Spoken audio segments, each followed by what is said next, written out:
Olá pessoal, tudo bem? Bem-vindos à Academia do Aquarismo. Hoje vamos falar sobre a filtragem no aquário. Qual o segredo? Vai ser um bate-papo rápido. Meu nome é Leopoldo Barreto, colaborador da Academia do Aquarismo. Antes de falar propriamente dito da filtragem, a gente tem que relembrar o conceito do aquário.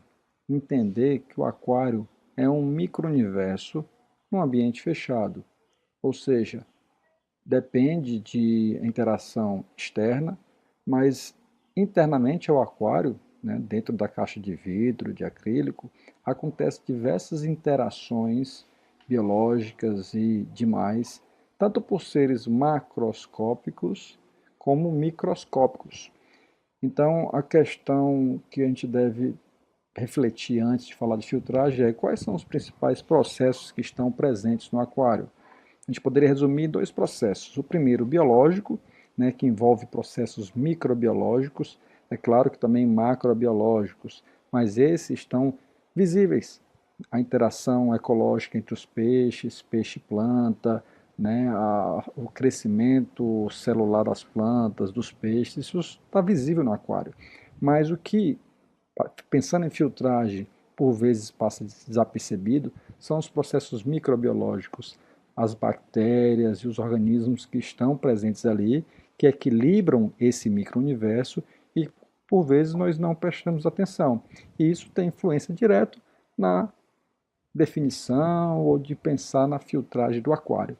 Além do que, processos físico-químicos, processos térmicos, por exemplo, físicos e químicos, eles estão presentes ali e interferem diretamente na biologia, no equilíbrio daquele ambiente, né, o aquário, ou mesmo um tanque, e conhecê-los propicia um maior entendimento do que é filtragem e da definição, cálculo da exata filtragem necessária para cada ambiente. Então, minha pergunta: quando devo usar um filtro? Primeira questão de usar o filtro, qual filtro usar, qual tamanho, qual potência, qual modelo, a gente tem que conhecer a capacidade de suporte daquele ambiente aquático. Por que eu digo isso? E o que é capacidade de suporte? Primeiro, capacidade de suporte é, como o nome já diz, quanto de vida biológica, no nosso caso peixes, aquele ambiente aquático é capaz de manter em equilíbrio.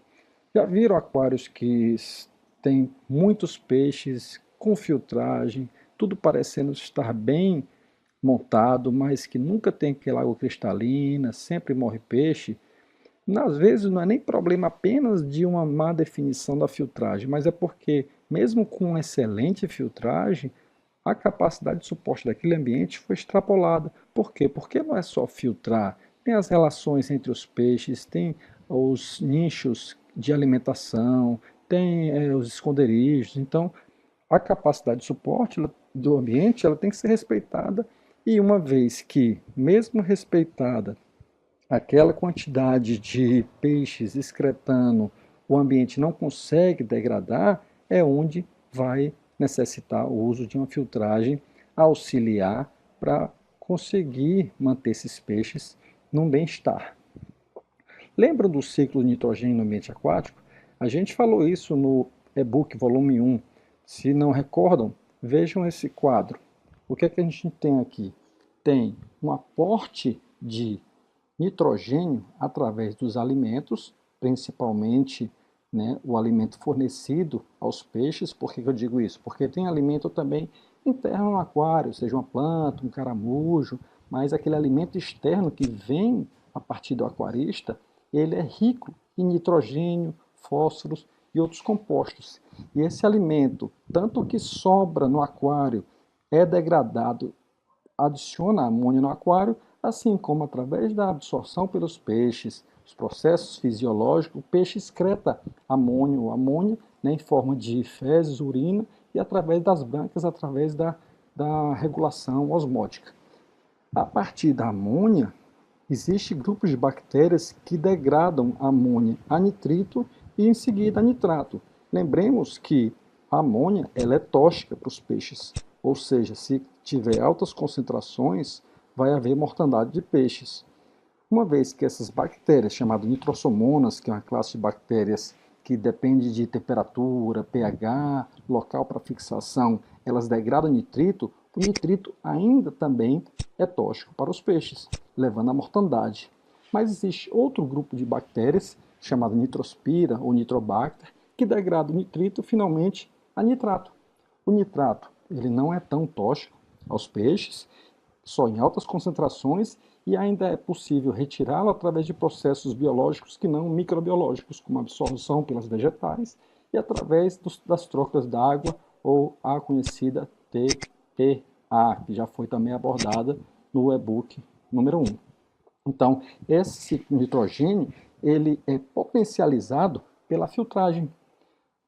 É correto dizer que o aquário sem um filtro mecânico, filtro externo, ele existe filtragem? Sim, existe alguma quantidade dessas bactérias que degradam amônia. Só que o filtro externo, interno, os modelos diferentes que a gente vai comentar aqui rapidamente, eles ajudam a potencializar essa degradação, porque se a gente observar amônia por nitrito, nitrato, a gente vê a presença de oxigênio, ou seja, é consumido oxigênio da água para esses processos, que uma vez que o oxigênio não estiver liberado aqui na água, disponível, não vai haver esses processos.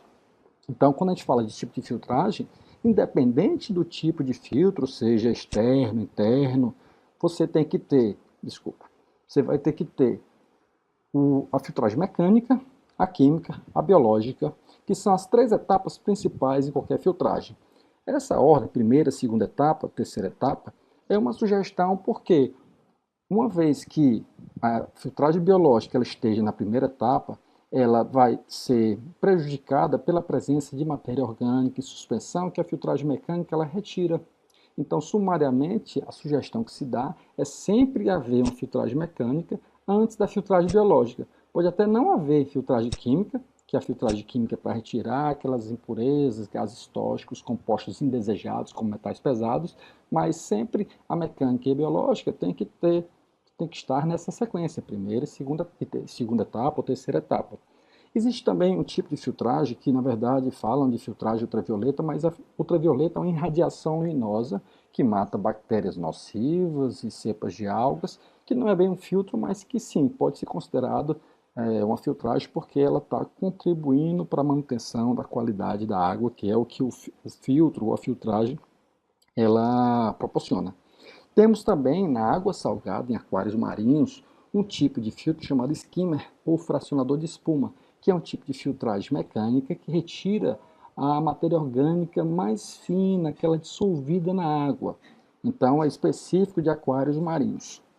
Quando a gente fala de filtragem, existem recomendações que podem ser trazidas pela gente, mas que não é uma regra, não é lei. Por exemplo, água doce fala de ter de 3 a 5 vezes o volume do aquário por hora, ou seja, se o aquário tem 100 litros, um exemplo, qual seria a recomendação de uma vazão de filtragem? 300 a 500 litros por hora.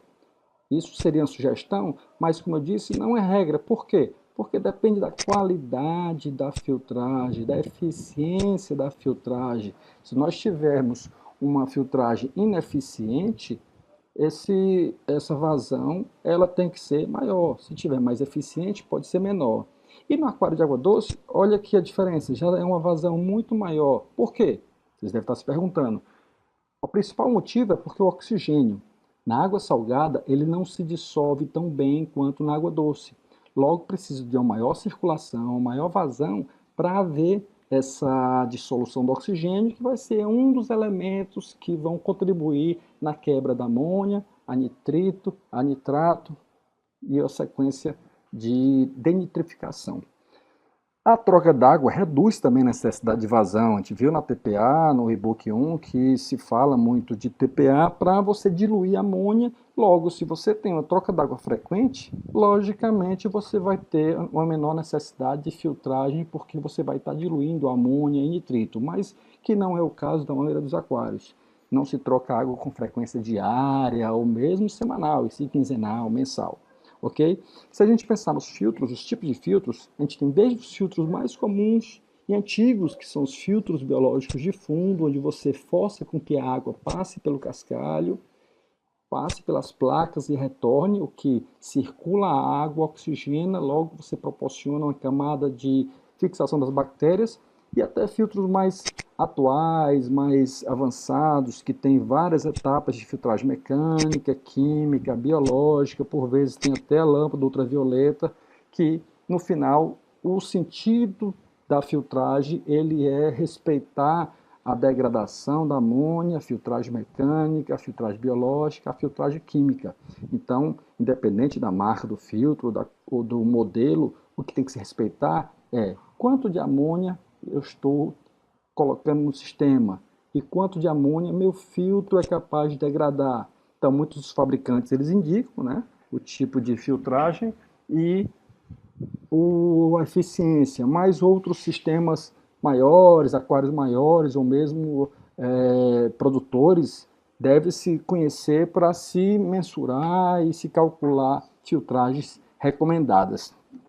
E nisso, esse bate-papo rápido, a gente falou de filtragem aqui, e eu deixo uma questão a vocês. Quer saber mais de aquarismo, de água doce? Então, fique atento ao seu e-mail cadastrado para não perder o nosso próximo vídeo sobre aquarismo de água doce. Ok? Então, obrigado. Meu nome é Leopoldo Barreto, da Academia de Aquarismo.